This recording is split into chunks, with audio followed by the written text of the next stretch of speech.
Hello and welcome back to another train system Berkshire video. We'll be talking about how to improve the Bakerloo Line rolling stock reliability here.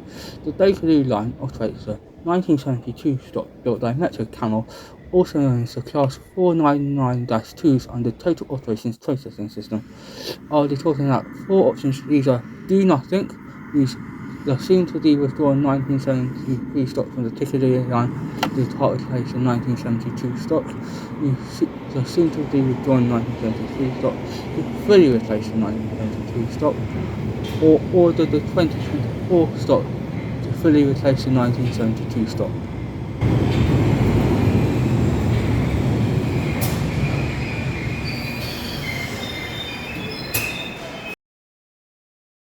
Option 1, the do nothing option. The first option, the do nothing option, would see a slow reduction in train frequencies as more units are needed to be stripped for spare parts to keep the other units running, and therefore this would see a worse service and a less reliable service for the people of London. The Monday to Friday service requires at least 29 trains used at any one time. There are some diagrams that have unit changes, which would mean you would probably need 30 units, and some units undergoing scheduled and unscheduled repairs. Also have already cancelled some trains because of lack of units for the Bakerloo Line. On Saturday, the number of trains required drops to 28, so you could realistically cut a single train out of the Monday to Friday timetable and run a Saturday service if you need to strip another train for spare parts. While not ideal, it's better than suspending the line. But this could continue right into the 2040s, which means the Bakerloo Line will be running a super unreliable service. The fewest number of trains required is on Sunday, and that is 24 trains. Also, this would have a massively increasing cost as the number of suitable spare parts decreases and the amount of equipment goes wrong, as they are already 16 years over their 36-year life expectancy. This has the lowest upfront cost.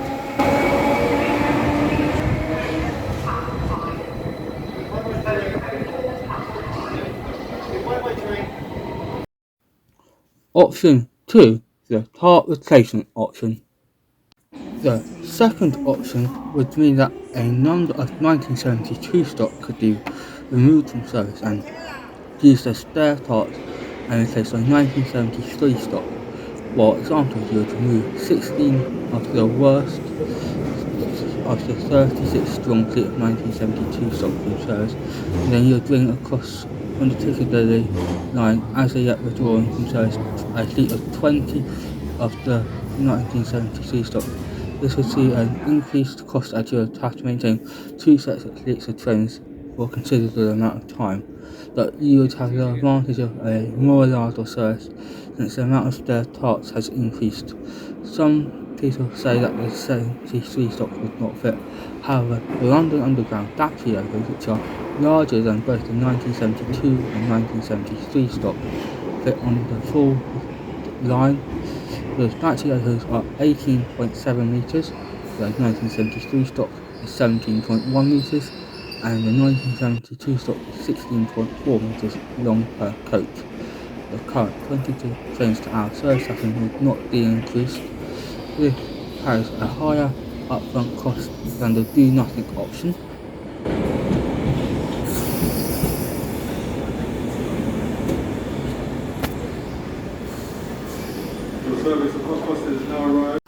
Option 3, the full replacement with cascaded rolling stock option.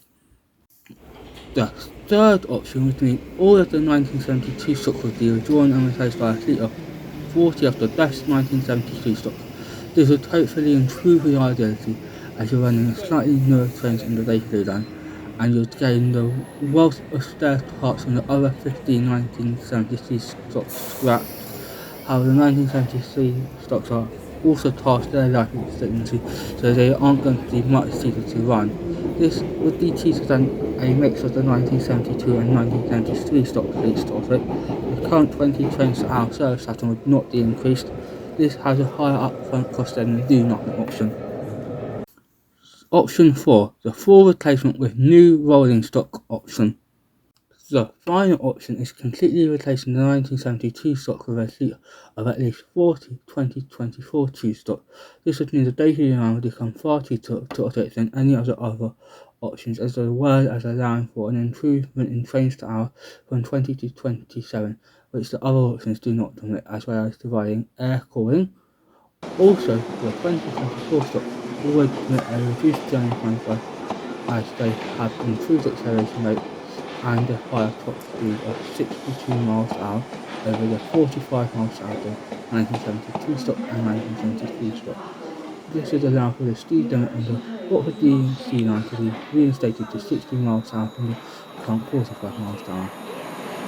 Since all of the signalling is designed for 60 miles per hour running, the 2024 2 stock would allow for the Bakerloo Line to be built to Hayes with joint running between Netherville and Hayes, like in the northern section of the Bakerloo Line between Children High Road and Harrow and Wilson, with the possible extensions back to Watford Junction.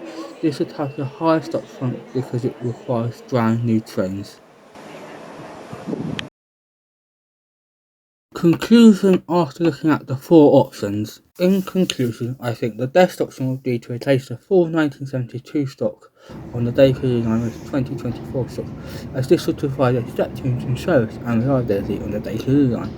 Also, this would improve accessibility and connectivity to the whole part of South London with the unlocking of the Bakerloo Line extension, which should be built hand in hand with the 2024 stock for the Bakerloo Line.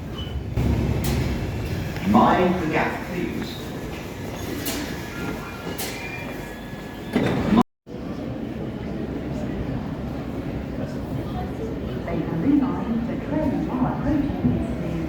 Thank you for watching. Please like, comment, share and subscribe to Train Spotter from Berkshire.